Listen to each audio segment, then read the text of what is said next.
bien le bonjour, moi c'est L3AD et ceci est un tout nouveau tutoriel sur ma chaîne dans lequel je vais vous présenter plusieurs fermes utiles en début de survie et la première est une ferme semi-automatique. Alors pour ce faire, je vous invite à vous élever à 3 blocs de haut. Pour ma part, ce sera plus loin de la structure afin de ne pas déplacer ma ferme plus tard. Donc, comme je le disais, vous élevez 3 blocs de haut, puis étendre ce bloc aussi loin que vous le souhaitez. Pour ma part, vous pouvez faire 5, mais pour ma part, ce sera de 6 blocs. Puis derrière votre ligne de longueur variable, il faudra venir en rajouter une autre de la même taille, puis en faire les contours. Alors moi je n'en mets pas dans les angles puisque je trouve que ce sont des blocs gaspillés de manière inutile, mais vous pouvez le faire si ça vous intéresse. Puis de là, on va venir s'écarter de 5 blocs. Alors 5 blocs, ce sera pour l'eau, puisque en rajoutant les deux premiers, on arrive à 7 blocs.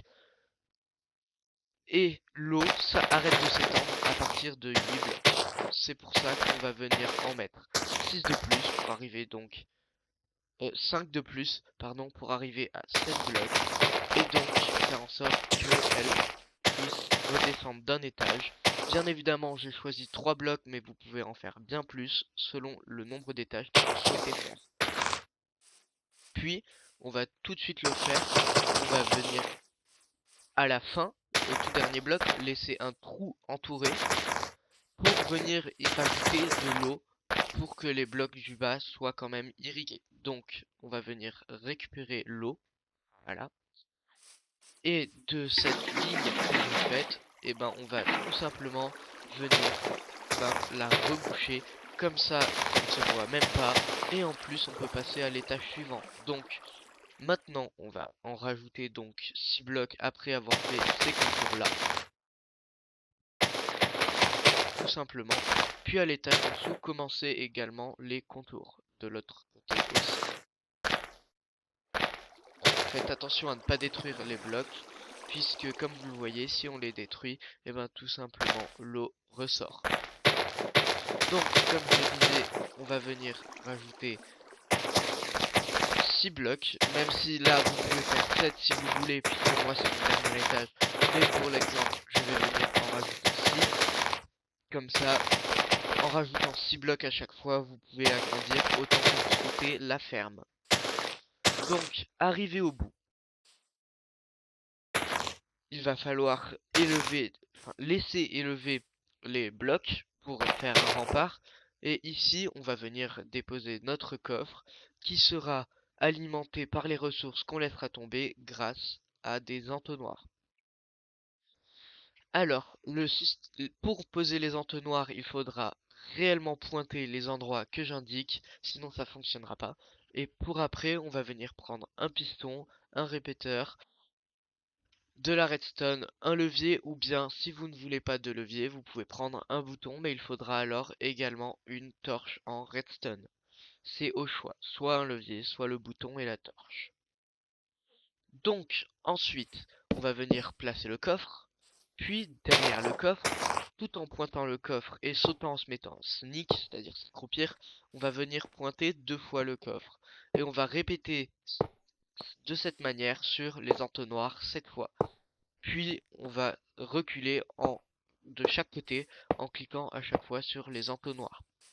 Et au-dessus des entonnoirs, on va venir s'élever à 2 blocs de haut, tout simplement. Alors pourquoi se mettre en sneak? Parce que si on le fait pas, ça va tout simplement nous ouvrir le menu des entonnoirs. C'est pas du tout ce qu'on souhaite. Voilà.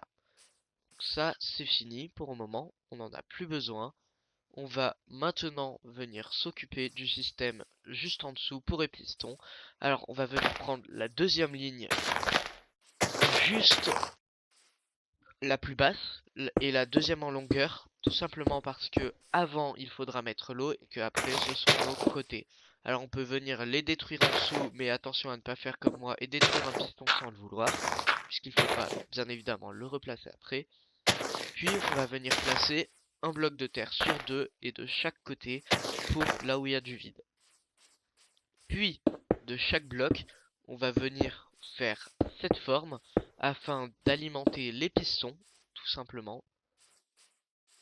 Et on va faire pareil de l'autre côté en le reliant, sauf ici où on veut mettre un bloc de terre afin que les courants ne fassent pas un cube et annulent donc tout. Et enfin, arrivé à ce bloc, donc, qui est celui de notre du deuxième étage, venez mettre un repeater et aller jusqu'au bout, donc ici, et faites un petit mur de terre des deux côtés si vous le souhaitez, comme ceci, voilà. Et de l'autre côté pour ceux qui aiment la symétrie, mais c'est pas obligatoire, moi je vais le faire, tout simplement parce que j'ai le temps. Et donc là, vous pouvez venir détruire les blocs de devant et mettre des blocs au-dessus. Simplement comme ça fait encore mieux le mur. Donc un bouton à l'avant et quand on clique dessus, comme vous pouvez le voir, ça monte et descend les blocs du fond. Sauf que maintenant, on va venir détruire deux blocs ici. Dans le premier, on va venir mettre une torche et dans le deuxième, un bloc de redstone, car comme vous le voyez, ça fait un courant inversé, là, monter. Et quand je vais cliquer sur le bouton, ça va les baisser tout simplement. Donc c'est le petit système pour ceux qui souhaitent le faire avec le bouton. Donc on peut mettre de l'eau pour toutes les parties où il n'y a soit pas de mur ou soit pas d'eau. Et ben on va venir bêcher la terre. Tout simplement. Alors il y aura des endroits où la terre sera pas bêchée. Vous pouvez soit les rebêcher, soit attendre. Enfin, ne sera pas humidifiée. Vous pouvez soit attendre qu'elle le soit, soit recliquer dessus si elle se retransforme en terre comme ici. Mais si ça se fait plusieurs fois, ça veut dire que ce n'est pas dans une zone irriguée. Et dans ce cas, il faudra alors tout simplement, comme je vais vous le montrer plus tard, la bêcher et directement après poser vos graines. Donc voilà, là on peut venir mettre des graines comme vous pouvez le voir. Donc comme je le disais plus tôt, si vous bêchez et que rapidement vous mettez vos graines, et ben ça fonctionnera comme vous pouvez le voir. Je vais aussi en mettre à l'étage du bas pour vous montrer que cela fonctionne aux deux niveaux et donc par extension à tous les autres si vous en avez rajouté plus. Très bien, alors maintenant je vais prendre de la poudre d'os afin qu'elle soit de taille suffisante pour pouvoir recevoir. Alors c'est pour ça que je vous recommande pas de mettre de la terre sur les côtés. Pour ces conditions, c'est très chiant quand ça arrive. C'est pour ça qu'il vaut mieux mettre de la pierre ou du moins des blocs qui ne peuvent pas accueillir de plantes. Pour les contours bien évidemment. Et donc maintenant si j'appuie sur le bouton, et bah comme vous pouvez le voir, ils tombent tous mais il en reste. Alors soit pour ceux qui veulent garder le bouton, vous pouvez continuer d'appuyer, comme ceci. Très bien. Soit pour ceux qui préfèrent avoir le levier, et ben on va pas se servir du système derrière, mais pour ceux qui l'ont déjà mis, vous pouvez le laisser si vous voulez, ça ne dérange pas. Mais il n'est pas du tout obligatoire, et donc on n'aura pas besoin de la torche ni de la redstone. Donc vous pouvez remonter ces blocs et remettre de la redstone à la place. Sauf que cette fois, si c'était désactivé, et ben ce sera activé après, juste le temps du changement. Et comme vous pouvez le voir, ici on ne peut pas ouvrir le coffre, c'est normal, il faut soit qu'il y ait du vide au-dessus, soit que les blocs du dessus soient pas complètement pleins. Donc pour ma part, je vais mettre des escaliers. Que je vais mettre dans l'autre sens, tout simplement pour garder l'aspect mûr, mais rien d'obligatoire bien évidemment.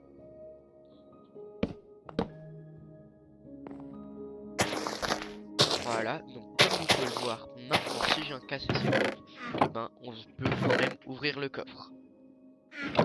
Donc, c'était tout pour cette première structure. Si vous voulez après, vous pouvez retourner planter vos graines une fois que vous les avez retirées.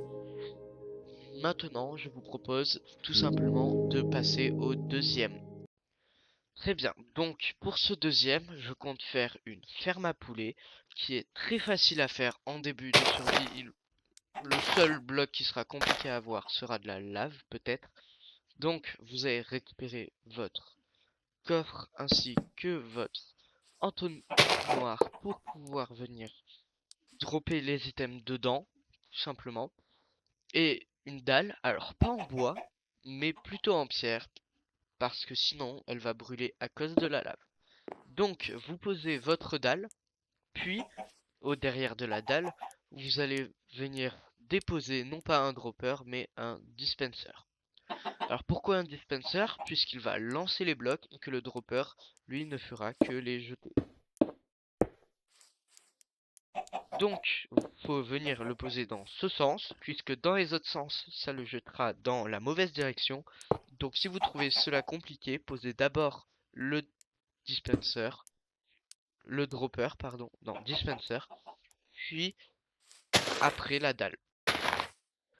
Sur ce dispenser, on va venir poser un entonnoir et une dalle par-dessus comme ceci.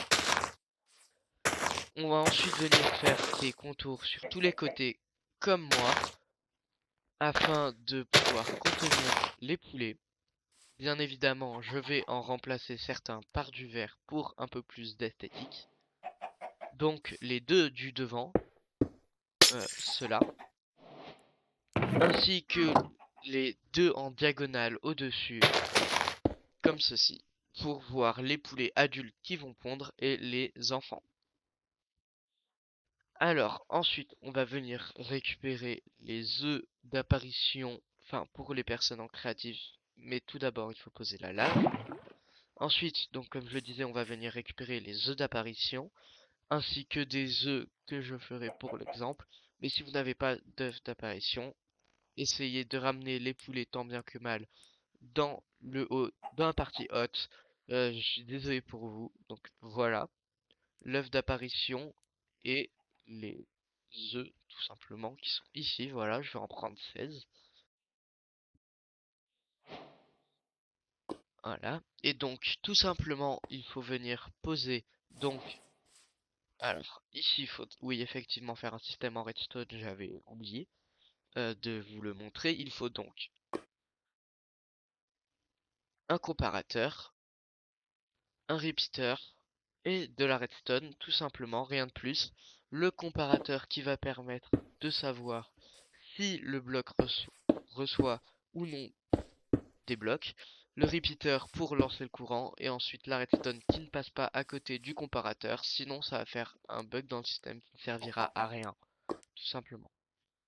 Alors, vous pouvez mettre un bloc au-dessus de la lave pour ne pas venir vous brûler. Et donc, faire rentrer vos poulets dedans. Moi, je vais le faire jusqu'à ce qu'il y en ait un qui meurt. Comme ça, je suis sûr d'avoir atteint la limite.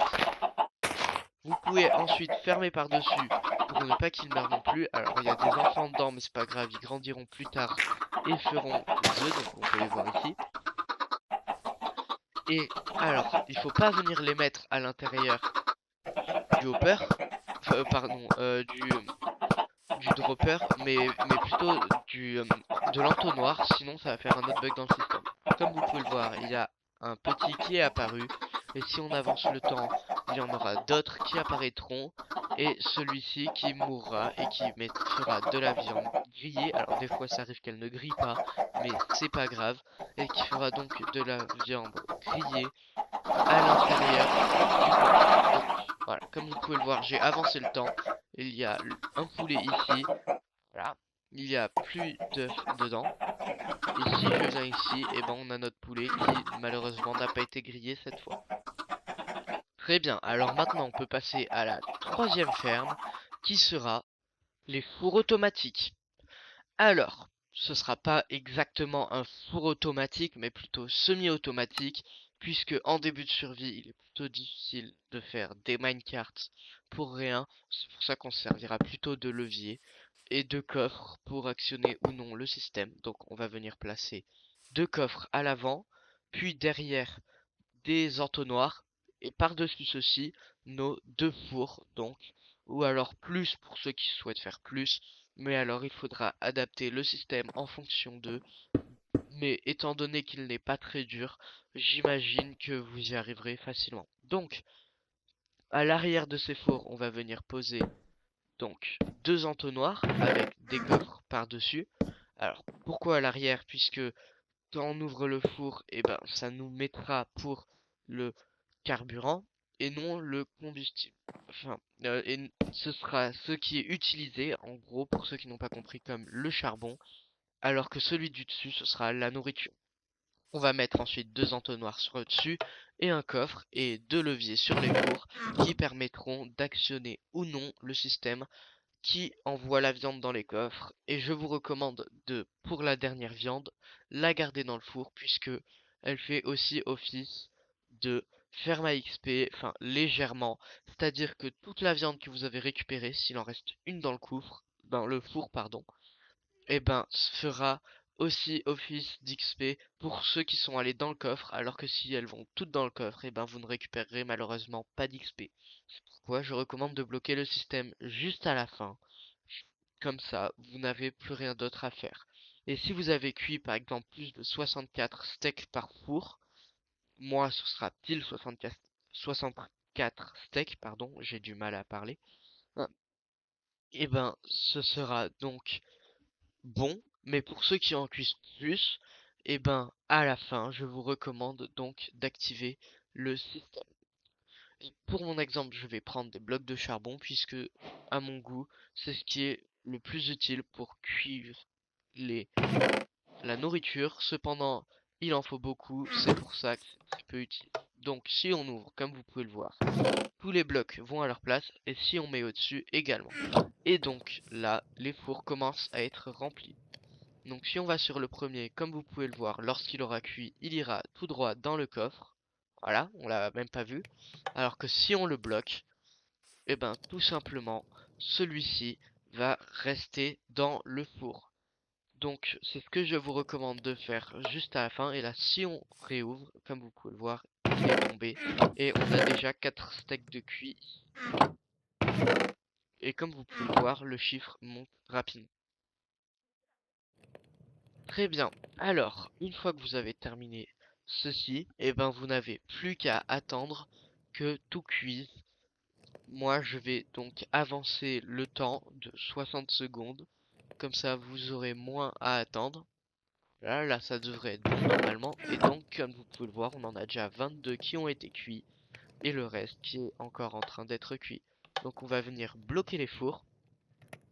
Pour ma part, me mettre en mode survival, enfin survie, pour ceux qui ne connaissent pas l'anglais.